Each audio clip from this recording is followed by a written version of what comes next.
D'accord, merci beaucoup. Alors, le branding est tout. Le branding, c'est la vente. Le branding, c'est le noyau de la vente. Imaginez, vous rencontrez sur la voie une maman qui vend les beignets, qui est mal habillée, et chez qui vous avez payé des beignets de 100 francs. Et cette maman vous dit, ah, tu sais mon garçon, pour devenir millionnaire, il faut lire tel livre. Il faut te comporter de telle façon, ou bien il faut te réveiller tôt, ou il faut faire telle ou telle chose. Selon vous, est-ce que cette personne qui reçoit le message pourra vraiment être convaincue de ce qu'il a reçu comme message? Et pourquoi? Parce que la personne, le messager, ne reflète pas le message dont il parle.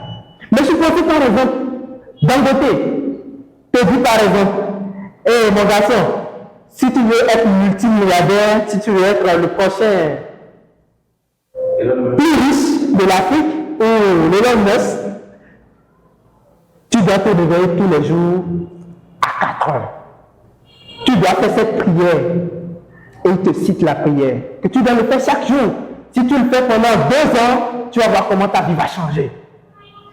Même si c'est un message erroné, on croit parce que c'est le bon messager. On croit tout de suite parce que c'est le bon messager. C'est un peu comme ça fonctionne le produit avec le client. Le client ne veut pas aller savoir qu'est-ce qu'il y a dans votre packaging. Le client ne veut pas savoir qu'est-ce qu'il y a dans votre tête. Ce qu'il voit d'abord, c'est une personne qui est devant lui. Et cette personne est qui? Elle ressemble à quoi? Et c'est sur ces aspects que le client peut prendre des décisions émotionnelles. Et quand nous parlons des produits importés, il y a les Africains qui font des produits vraiment merveilleux sur le marché.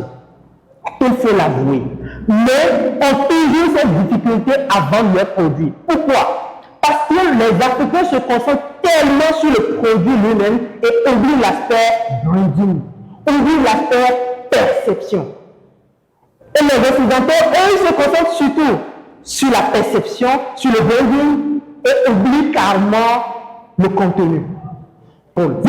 Ce qu'on voit le plus, ce n'est pas le produit lui-même, mais le contenant. C'est de cette même manière qu'un vendeur doit prendre extrêmement soin de lui, de son image et de sa personne. C'est extrêmement important. Un client ne peut pas vous contacter. On va voir sur votre profil que vous avez une photo selfie qui ne reflète pas une certaine qualité.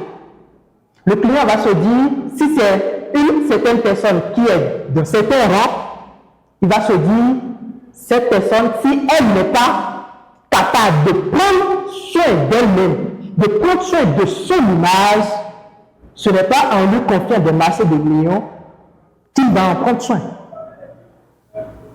Et c'est extrêmement important. C'est un facteur qui élimine beaucoup de vendeurs à avoir de gros contrats. Nous allons prendre un exemple de simulation de branding que moi j'utilise la plupart du temps pour aller faire des prospections.